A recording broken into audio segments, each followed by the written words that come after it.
En 1925, après les tourments de la Grande Guerre, la ville de Paris est en pleine effervescence. La capitale connaît un véritable boom économique et culturel.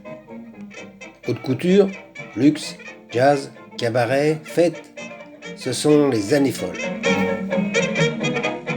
Dans sa chambre de l'hôtel de Crillon, Victor Lustig, un jeune homme de bonne famille, est soucieux. Il a dépensé sans compter depuis son arrivée dans la capitale, multipliant les folies et les excès, et se retrouve maintenant sans le sou.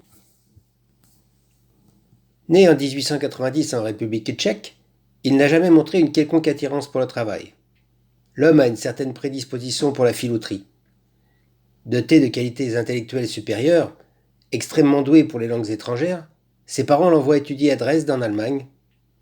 Mais sa scolarité est laborieuse, et une fois adulte, il quitte le pays et commence à gagner sa vie en jouant aux cartes, en trichant évidemment. C'est sur les paquebots transatlantiques qu'il découvre les cercles de jeux en fumée où se retrouve le gratin des ponts supérieurs venus s'encanailler. Fréquentant les passagers des cabines les plus luxueuses, il apprend rapidement les bonnes manières, le langage et la mise aristocratique de la haute société. Mais la Première Guerre mondiale va mettre un terme à son aventure maritime, la navigation étant devenue dangereuse à cause des attaques incessantes de la marine allemande. Lustig choisit alors de s'installer aux États-Unis. C'est là qu'il est certain de pouvoir faire fortune grâce à ses talents d'escroc.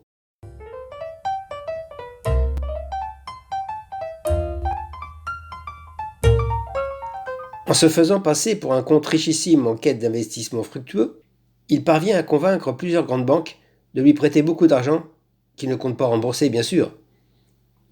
Avec un magot conséquent en poche, il va faire la rencontre d'Al Capone, chef incontesté de la pègre américaine.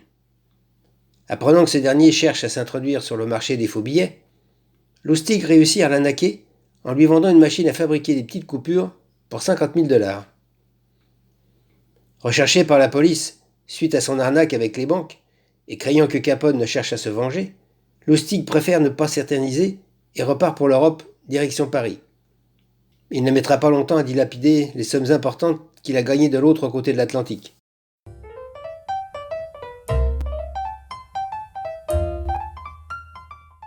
Alors qu'il parcourt le journal en quête d'un éventuel travail, une nouvelle va particulièrement attirer son attention. La Tour Eiffel, dont la construction a commencé en 1887 afin d'être inaugurée lors de l'exposition universelle, coûte cher à l'État, très cher même. Son entretien nécessite de dépenser tellement d'argent que plusieurs voix se sont élevées ici et là pour réclamer son démantèlement, qui était initialement prévu 20 ans après sa construction, en 1909. Victor Lustig, alors une idée folle. Il fait donc fabriquer dans un premier temps de faux documents officiels attestant qu'il est mandaté par le gouvernement français et par la société d'exploitation de la tour pour vendre dans le plus grand secret les 7000 tonnes de fonte et d'acier qui la constituent. Se glissant dans les habits d'un haut fonctionnaire, il entre alors en contact avec les 5 plus gros ferrailleurs de la région parisienne. Tous sont intéressés, mais un certain André Poisson l'est encore plus que les autres. Jeune et naïf, il vient de commencer dans le métier et semble avide de faire ses preuves. Poisson pense qu'il va réaliser l'affaire du siècle en achetant une énorme quantité de métaux à bas prix.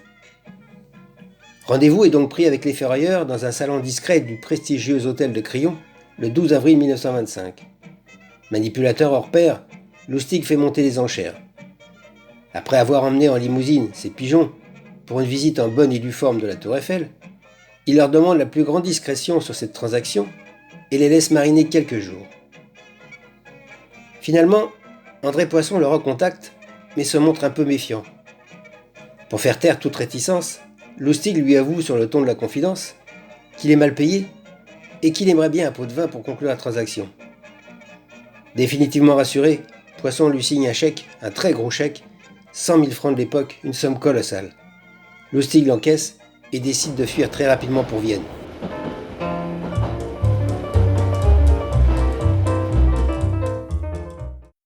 Victor Lustig mène grand train à Vienne tout en gardant un œil sur la presse française. Plus les jours passent, plus il se rend compte que quelque chose cloche. Dans la presse, pas un mot sur le forfait qu'il vient de commettre. Le malheureux André Poisson a en effet décidé de garder le silence sur cette affaire.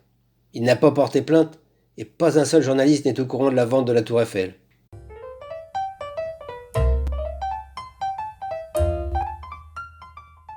Alors, avec une incroyable audace, Victor Lustig décide, avant que son escroquerie ne soit connue, de revenir à Paris et d'essayer de vendre une seconde fois la Dame de Fer. Même stratagème, second acheteur intéressé, mais celui-ci se montre particulièrement méfiant.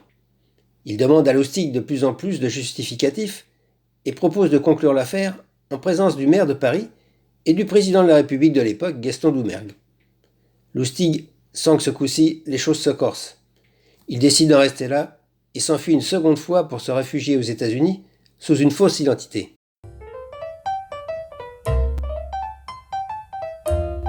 Aux États-Unis, il s'adonne à la fausse monnaie. En Oklahoma, il est arrêté et emprisonné, mais réussit à convaincre le shérif de la libérer en échange d'une presse à imprimer de l'argent à un prix spécial. Le shérif devine trop tard le truc. Il poursuit Lustig jusqu'à Chicago, où il l'attrape, mais Lustig réussit à le convaincre qu'il se sert mal de la machine. Pour achever de le calmer, Lustig lui remet une liasse de billets de $100 en dédommagement pour le voyage, bien sûr, la fausse monnaie. En 1934, le Secret Service constitue une commission spéciale chargée de découvrir l'origine de la fausse monnaie qui inondait les États-Unis. Après une longue enquête, on arrête Victor Lustig avec sur lui une clé pour une consigne automatique de Times Square, dans laquelle, à côté de 51 000 faux dollars américains, on trouva aussi des clichés. Lustig fut accusé et emprisonné à New York. La veille de son procès, il réussit à s'enfuir en faisant une corde avec son drap de lit, et 27 jours plus tard, il fut arrêté encore une fois à Pittsburgh.